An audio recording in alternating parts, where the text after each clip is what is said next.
is Alexis Gonzalez, and I recently graduated from FSU with a degree in accounting. I had been involved in the campus ministry here at FSU for 4 years.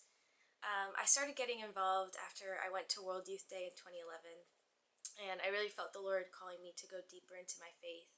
And so I came to FSU, and I immediately got involved with the campus ministry here.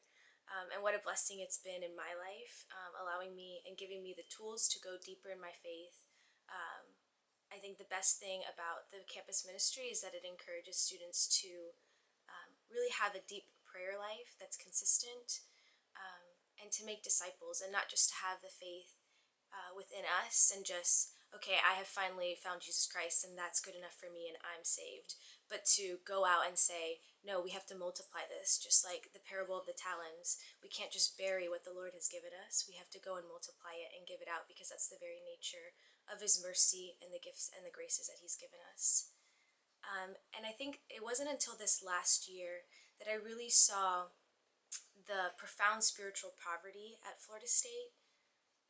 So I was going on a bunch of job interviews, and I was on a plane with one of my classmates who is an accounting major. And he was talking to me about his life and how he's in a fraternity, how he lives in a fraternity house, and how he goes out to party every night. But he knows there's something more and he wants to grow out of that. And so then I was just sharing how I experienced college and the organization I was part of was CSU. And he was just shocked that there was another way to do college. And that hit me so profoundly, because there's only a couple hundred students in CSU amidst the thousands of students at Florida State. And how many thousands of those students don't know that there's another way to live. And they just simply need an invitation. And he had gone through his 4 years of college in this same cycle, knowing that there was something more, but having no tools, having no one to help him, to push him along the way. I also saw it in my professors. A lot of the time, students are sitting in class either texting or talking to other students, and not respecting the teacher. But I felt very called, especially this year, to respect my professors and also to be a witness to them, not explicitly and not drawing attention to myself, but drawing attention to Jesus Christ. So I know a couple of my professors, I had this little tag on my backpack, and it was the tag that ISIS would put on the Christian homes to identify who was Christian. And one of my professors asked me, what is that? And I had the opportunity to share with the class the martyrs that are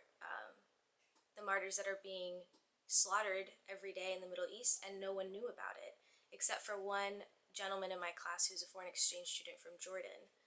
And we were able to talk to our professor about it, and then the next day he comes into class saying how he told the other accounting professors in the department at lunch, and how no one knew about it. And most of my professors are Christian.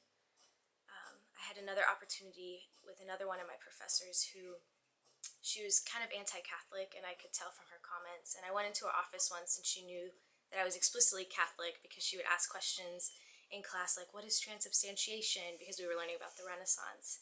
And I was the only one to answer. And during my office hour, when I went to her office hours, she told me that she knew I was Catholic and she never meant to offend me. And then we started talking about Pope Francis and the effect that he's had on her life.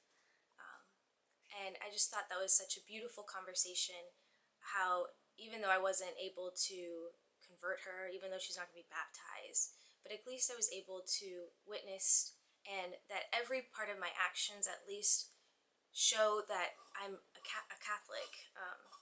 I always think that I wear this crucifix around my neck, and how it's an important symbol, and it can just be something I wear as jewelry, but really it's something that identifies me, but it also calls me to be someone that I need to strive for. I need to be like the Christ that I wear. In 2 Timothy, Paul exhorts Timothy saying, people will stop believing in truth. And I think that's the age that we've come about. I see it all the time on campus, where pro-abortionists are rallying on campus, feminists are, just all these people stop believing in truth. And it's so evident. And when you bring truth, it's so foreign that the immediate reaction is like, that can't be, that's old, that's idealistic. But we need someone out there to say, no, this is truth and this is the way to live. Because if not, then the truth is going to be so distant, then it's going to be so hard to preach it. And so that's the conviction that I've had this past year, just kind of reflecting and praying about what this campus ministry means. And I think a lot of my first 3 years were about building my own spirituality. And especially this last year as I served on the executive board, I saw that really the mission of CSU is not internal, it's external. It's forward focused, and it's not about acquiring virtue and about, those are all secondary. It's not about, okay, I need to become more patient, but I need to know who Jesus Christ is, and then if I know him, I'll be able to spread him and invite people into a relationship with him. Because I don't think we'll ever convert people by saying, oh, you can be more patient this way, you can be more virtuous this way, you can be a better person this way. There's a lot of religions out there that claim that they can make you a better person, but who has Jesus Christ except Christianity?